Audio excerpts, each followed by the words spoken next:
Saturday. Monday night games will be nobody here. I'd love that. No, not really. I do miss you guys sometimes. Derek Barnett. Sometimes.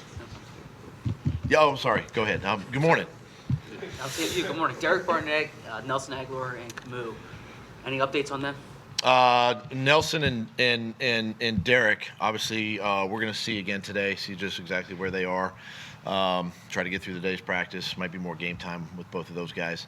They're both working extremely hard. Camus, as of, right now, he's still in the protocol. The Camus situation, I mean, he got hurt during the game, and then he played, I think another 35 or 40 snaps, and then he met with the media on Tuesday. When did he have the concussion? When was it diagnosed? Well, I don't want to speculate on the time of that, but I just know that when he came in Thursday, he was talking about the symptoms, and so we evaluated him at that time and had to put him in the protocol. Yeah, sometimes kind of prior to that, I guess. And I didn't see him Monday or Tuesday. Obviously, the players were off, so my first time to see him was obviously Wednesday, but again, it was Thursday when he was complaining of symptoms. It does sometimes remind players that they can play through maybe a hamstring or something, but if it's like a head injury, that they should report quicker. Yeah, and listen, I don't know everything about those types of injuries, but we encourage our players, and I think this is one of the things that the league, I think, has really stepped up and done a nice job with is the guys can kind of self-police it, and if they do feel something, come in and let's get it checked out, as soon as possible, so we can get them on the right track. So, whenever they feel something, we ask them to say something. Not having Jordan Howard affected your confidence in the running game overall at any point? No, it hasn't. I really felt that last week we took some steps with Miles. I thought he had a really good game rushing the football. Offensive line has done well, and we continue to show improvement there with Miles. And Jordan has been a big part, obviously, early part of the season, and hopefully we get him back soon.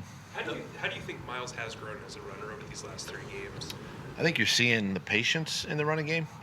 His vision is better. It's improved from week 1 till week 13. So, and we just continue. The more he gets time, the more he gets snaps, the better he'll get. What have you seen from Jay? He was away from the game for a long time.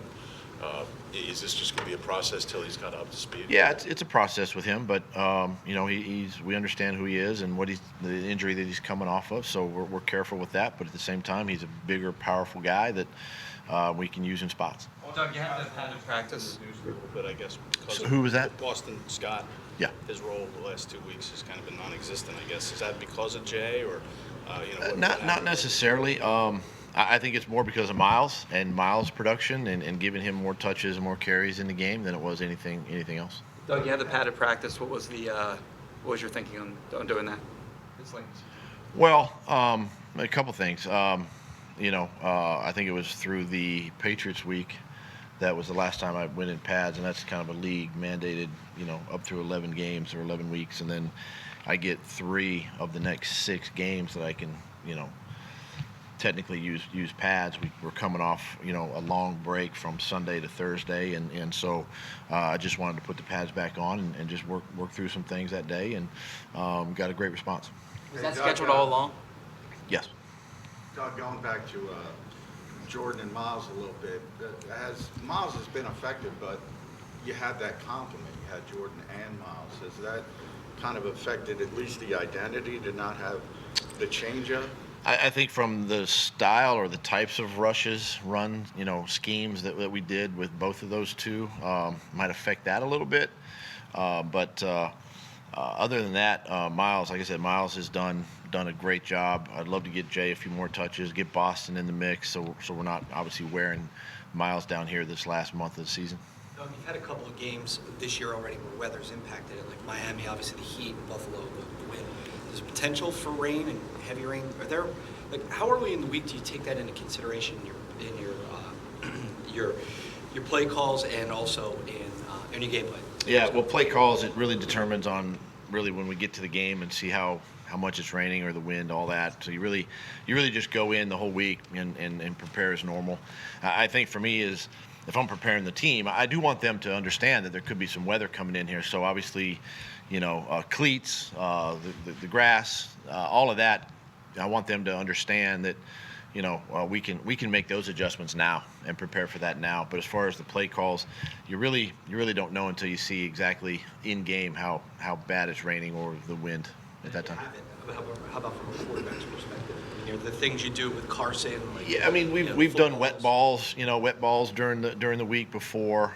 We've done stuff like that. Obviously, again, try to just prepare them mentally to go into any bad weather situations. But we try not to put too much emphasis on it. After the transaction this week, you're down to 4 wideouts. If Nelson's a game-time decision, do you need to make a move in the next 24 hours? We're very comfortable, obviously, with the guys, that we have. So if it's 3, it's 3, and we brought up Perk, to a week ago to help us there. So it's an addition there, and then we go play. We'll discuss those, over the course of the next couple of days, leading up to the game. And if we have to make a decision, we will. But we're very comfortable with and very, feel good with the guys we have behind in that wide receiver room. If Derek can't play or if he's limited in some capacity, who would be the next guys to take more snaps? Well, obviously, we got Deshaun, we got, Sharif there, and can obviously, bring either one of those or both up in that situation. Jannard Avery is a guy that we brought on our roster, as a couple weeks ago, so he would fill that role just a little bit more, and then of course, Josh Sweat and Vinny. So I mean, we got guys that can fill that role and even fill the tackle spot, as well. Moving Vinny in there. BG's been in there before, so we got options there. Doug, the gadget plays. Has there been like a renewed emphasis on that, and are you comfortable that that's not going to be an issue this week? Are you referring to the gadget plays against our team? Yes. The ones that are last 3 weeks. I mean, it's something that obviously we address. We work on them in practice. We try to put our defense, expose them, our special teams units, and even offensively, we work a few each and every week to try to have some available, each game. And you never know when they're going to come, and you just got to be prepared. Your awareness and recognition, all of that, and try to eliminate or at least minimize, those types of plays. What have you seen from the Giants defensively this year on the film? What do they do best? What do they kind of? They're a big front, multiple front. They'll move their guys around. Ogletree is a really good backer as far as getting them lined up. Their secondary, we would expect, Janoris possibly to match with Alshon. They haven't shown a ton of that in the last couple of weeks, but that's a possibility there. And they like to, in these last couple of weeks, put pressure on the quarterback. Even last week against Green Bay, with that weather being the way it was, there was a few more pressures and things of that nature. And if this is one of those games, that we could see some of that. So it's an aggressive group. They're great against the run. And that's something that, as we prepare this week, we got to do a good job in. As a follow-up on the padded practices, as you go into the final 6 weeks, do you schedule those out, or do you keep them in your pocket for when you want to use them? I think you keep them in your pocket, for when you want to use them, because I do look at the schedule and I look at those last 6 and when are those breaks. If there's a Thursday game in there and we're coming back for 10 days, I'd use one, the following week. This was one of those days or one of those weeks, Sunday to Monday. Guys had some time off coming back, on a Thursday, a chance to use one there. Next week's a shorter week, obviously, so definitely not going to, go in pads next week. So you got to be smart with them, especially this time of the year. But at the same time, you want to maintain that physicality, pad level, all those things that are fundamental, to our game. What can you learn about the guys by how they respond to you telling them, hey, we're gonna go full pads here? I mean, that's the thing. You get to see the reaction. I stand up here and go, "Hey guys, we're going to be in pads today," and then they're like, or they're type of thing. And guys responded extremely well. I was really pleased, really happy with the way we practiced on Thursday. Energy level was high, and that's what you see, and that was exciting. Thanks. Thank you.